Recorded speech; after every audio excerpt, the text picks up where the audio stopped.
Another day, another rebuilding team in the association.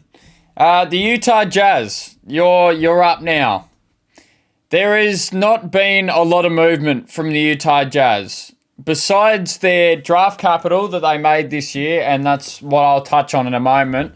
Because for me, the biggest thing that they've done this offseason is attack the draft, and I think they've attacked it well. They've gotten two guards, which are for if someone's trying to build around Larry Markkinen, like I think that the Jazz are, two guards are definitely the way to go about it. But outside of that, their trade value hasn't been all over the place. Like, you've gotten Yusuf Nurkic, who was a good big man 4 years ago in Portland, but ever since, he really hasn't done much for any roster that he's been on. Kyle Anderson came over from the Miami Heat. He is going to play minutes, but at the same time, Kyle Anderson is one of those guys who has played for like 105 different teams in the last 2 weeks. So we don't really know what's going to happen with Kyle Anderson. The other move they got and they gained access to was Kevin Love. But as soon as Kevin Love made his way over to Utah, he made it clear that he was never going to play in Utah.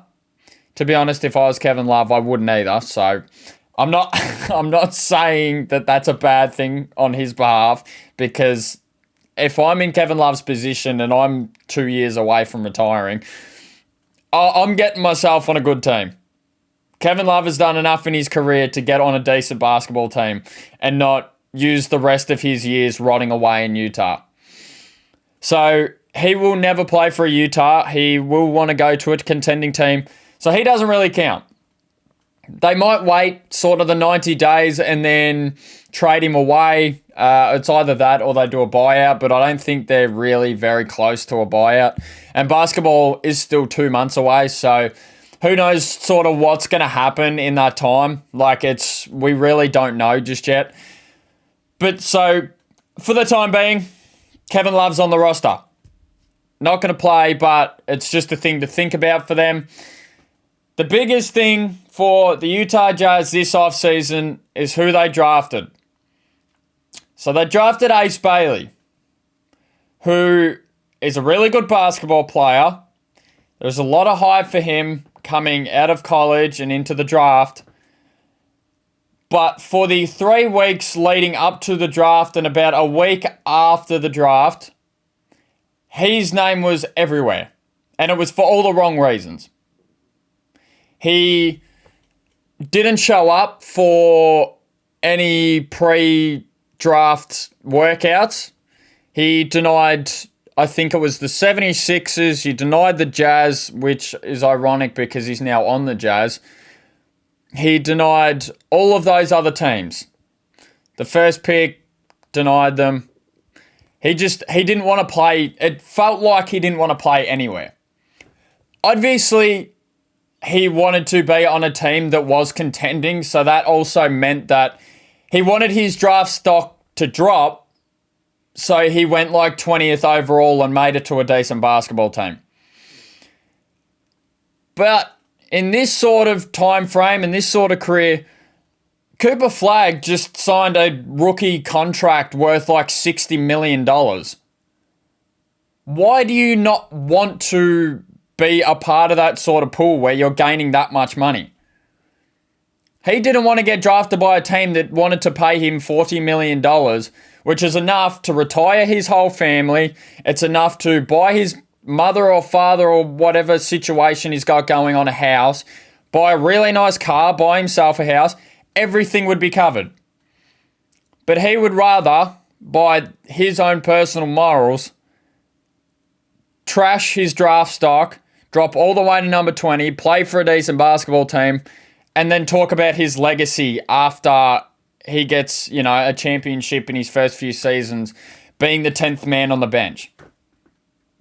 That's the way I see it. I feel like it's just not really a productive thing to do, which it really put a chain on the Utah Jazz, and I feel like they were probably hesitant to draft him, but because of how good of a basketball player he is, you really couldn't go away from him. So it was simple as that. And then as soon as they drafted him, he refused to show up to the team for like the first week. He had absolutely no contact with the Jazz, whether that be the general manager, the coach, the CEO, literally anyone. Didn't reach out to any of them. Didn't travel with Walter Clayton, who was the other draftee that they picked up in the first round. He eventually showed up, and he's now starting to, like, he played a few Summer League games. He's putting the Utah Jazz jersey on. But he just created so many headaches for so many people, and there was so many people in the media that touched on it, talked about it. He was the whole hype leading up to the draft and afterwards.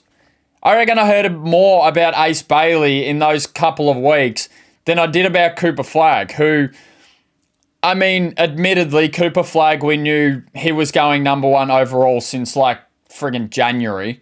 So that was kind of a write-off in the grand scheme of things. But Ace Bailey just gave himself so much negative media. And I don't know if negative media in this day and age is something that you want to construct your whole career on. That's just the way I see it. But Utah Jazz got a good basketball player. He's a great player. I'm not going to knock his ability by any stretch of the imagination just because I don't agree with some of the, decisions that he made. Everybody's different. Everyone is going to make their own decisions. But I just feel like it wasn't really the way to go about it. I feel like you've got to be more gracious and more humble in these sorts of moments where getting drafted for an NBA team is a dream for so many people around the world. Not even just in America, around the world. The NBA is a global game now. And people play every single day for the one goal of getting into the NBA. Ace gets this, special ability to come to basketball and play in the NBA and really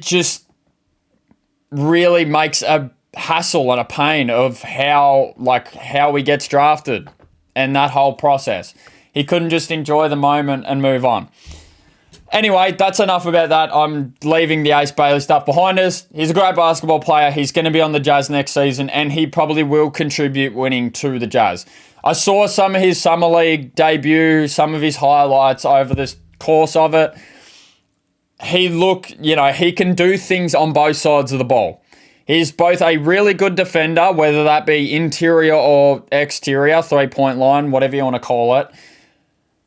And he's also a really gifted offensive player, especially getting to the basket. So we will see what happens with Ace, but he will be a really good basketball player for this organization. And their other draft pick, Walter Clayton Jr., fresh out of Florida, fresh off the NCAA March Madness win. He was the best player on that basketball team by a long mile. For whatever reason, all the big boards and all the draft stock and everything else had Walter Clayton falling like a really long way down the draft. But he was the best team on the best team in college. Or the best player on the best team, I should say. So how does that make sense that he comes out of college being arguably the best player in all of college hoops and went all the way to the championship, took his team there? How can you say that his draft stock is so bad that he's going to go in the second round? Doesn't make a lot of sense in my head. So anyway, Utah has taken a chance on him. They took him at pick number 19, I believe. We will see what happens with Walter Clayton. He's really good at shooting the basketball. He's a really good playmaker, and he will contribute on the defensive side of the ball. I watched some of his NCAA stuff, but I'm not quite yet in the college basketball realm. It's one of the things that I will need to improve on at some point in my life, in my career.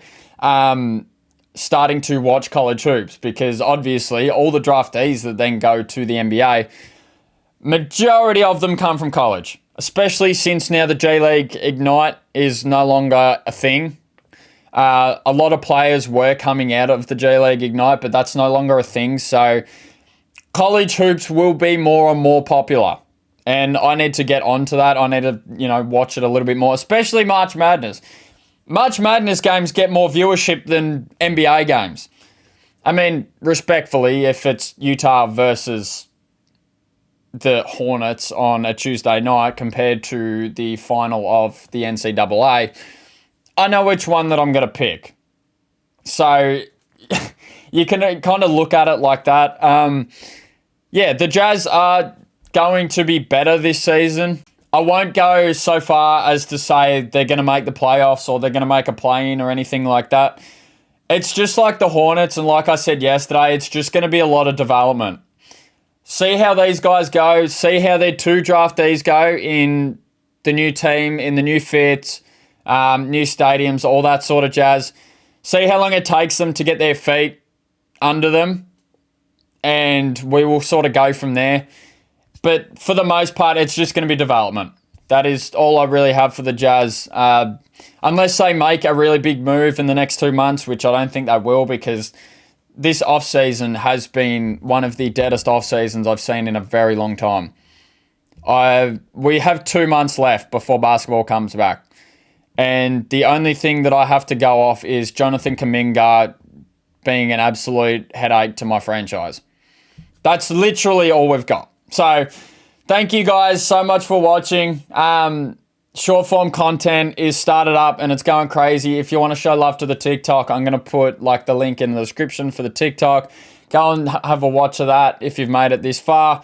Liking and subscribing on the YouTube. This YouTube is my main account. Every big thing is going on the YouTube. So I will continue to do that. Thank you guys. I will see you guys tomorrow with, I believe it is the Sacramento Kings. Kings fans, you're up next. Kings is a weird one. So tune in for that one. I will get on to that tomorrow, and I will see you guys then. Thank you, guys.